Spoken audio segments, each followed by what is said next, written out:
Allah sangat mencintai pelaku maksiat yang gemar bertobat dibandingkan orang soleh yang tidak pernah merasa salah.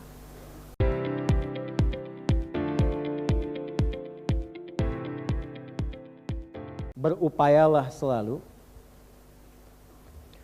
untuk menghadirkan amal soleh dalam setiap kehidupan kita sepanjang matahari masih terbit menyinari kita dalam kebaikan. Itu dulu poinnya. Sudah? 2, berupayalah belajar dari musibah hidup untuk memperbaiki kekurangan-kekurangan hidup yang sebelumnya pernah dilakukan. 3, awas, ini belum selesai kesimpulannya. Tidak ada manusia yang sempurna. Pasti sepanjang kita bukan nabi dan rasul pernah berbuat salah, itu pasti. Ustadz juga sama, pasti pernah salah, gak ada ustadz yang sempurna. Makanya sering saya katakan, kalau belajar dari ustadz manapun, sepanjang itu baik, ambil kebaikannya. Kalau tak sepakat, sudah ditinggalkan saja. Yang tak sepakatnya tidak harus menghukumi orangnya. Itu paling gampang supaya kita gak punya urusan di hari kiamat nanti. Jelas? Karena sepanjang manusia bukan nabi, bukan rasul, pasti punya apa? Salah. Gak ada yang sempurna. Orang yang baik itu adalah orang yang belajar dari kesalahannya untuk memupuk kesolehan di masa kehidupannya. Kalimat paling gampangnya gini, kalau mau dibikin status boleh ya. Betul, dan itu Allah sangat mencintai. Allah sangat cinta.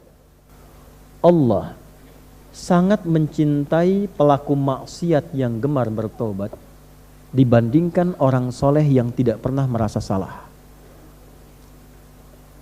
Itu. Catat tuh. Allah sangat mencintai pelaku maksiat yang gemar bertobat dibandingkan orang soleh yang tidak pernah merasa Pak, Bu, mohon maaf, gak ada yang sempurna. Semua punya masa lalu. Makanya kenapa harokatnya fathah, supaya dibuka masa lalu itu, membuka masa depan yang lebih baik. Nah, kadang-kadang untuk menyadarkan kita, dikasih musibah, supaya kita sadar yang gak baik itu perbaiki. Kalau sudah dengan adanya musibah kita berubah, pertahankan itu. Nah, itu Allah sangat cinta. Jadi kalau kita mendekat dengan keadaan pelan pun, Allah menyambut dengan keadaan yang cepat. Dan jangan pernah menyimpulkan kehilangan kasih sayang Allah. Betapapun berapa dosa yang pernah kita kerjakan. Sampai turun surat tuh. Surah 39 ayat 53. Qul ya ibadiyalladzina asrafu ala anfusihim la taqnatu min rahmatillah. Muhammad, katakan, sampaikan, viralkan pada hamba-hambaku yang sudah berlumur maksiat. Jangan menyimpulkan gak akan pernah mendapat kasih Allah. Innallaha yaghfiru dzunuba jami'a. Semua dosa yang pernah Anda kerjakan, saya kerjakan, kita kerjakan. Kalau mau kembali, Allah ampuni semua dosa-dosa itu. Jadi ketika Anda baca ini, idza syamsu kuwirat, ingat dosa. Salah sama ibu, sama bapak, belum minta maaf, sudah meninggal orang tua. Salah asuh anak, sehingga anak berkata yang kasar. Bukan orang lain yang salah, orang tua. Salah asuh. Jangan nyalain guru. Guru gak salah. Antum tuh harus tanggung jawab. Saya, kita selaku ayah dan ibu mendidik anak. Cuman karena gak sempat sepenuhnya waktu, kita titipin guru-guru mendidik. Kita nitipin tuh supaya dididik. Karena kita gak sempat. Tanggung jawabnya kan bukan guru, harusnya kita. Jadi kalau ada anak salah, jangan salahkan anak dulu. Kita dulu. Lihat dulu tuh. Jadi begitu baca, idza syamsu kuwirat, ingat dosa. Istighfar. Sebelum datang musibah. Atau yang kedua, musibah kecilnya.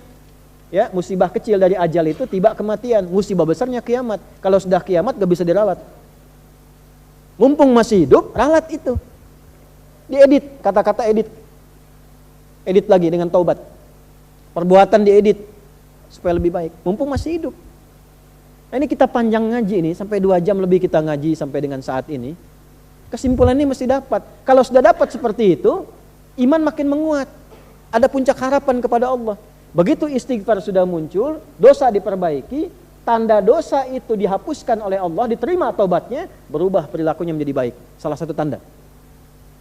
Makanya ketika ada kalimat taba wa amila sholiha, seringkali disampaikan begitu dalam Quran. Taba wa amila sholiha. Begitu tobat, berubah perilaku jadi baik. Anda kalau pernah berbuat perbuatan kotor di masa lalu, tiba-tiba menangis tobat, terus berubah jadi baik, itu tandanya tobat yang diterima Allah. Dan pesan saya, ingat ya, catat betul pesan ini ya, catat betul. Jangan diingat-ingat lagi perbuatan dulu, selesai. Karena nanti yang paling diandalkan setan menampilkan lagi memori masa lalu itu. Zina, membunuh, mabuk dan sebagainya. Sudah tobat nih jadi baik, sudah nggak senang lagi, udah jangan dipikirin lagi. Teruskan yang amal soleh, masa lalu tutup. Nanti setan akan terus menghadirkan itu dan memberikan kepada Anda satu pandangan bahwa kamu dosanya terlalu besar, belum tentu dimaafkan. Hati-hati. Itu tipu daya setan. Jelas? Nah, jadi ketemu oleh kita, idza syamsu kuwirat, apabila mentari sudah digulung, segulung-gulungnya, sehabis-habisnya, ya, masuk ke ayat 14-nya. Alimat nafsum ma ahdarat, barulah manusia sadar selama ini sudah mengerjakan apa, sudah melakukan apa. Bawa situasi kecilnya, tiap kali lihat matahari syukuri nikmat kepada Allah, terima kasih ya Allah. Taubat kita kepada Allah akan dosa-dosa, perbaiki diri kita, sampai menghadirkan amalan yang kita pede, kita bawa pulang untuk meninggal. Jadi kalaupun meninggal siap.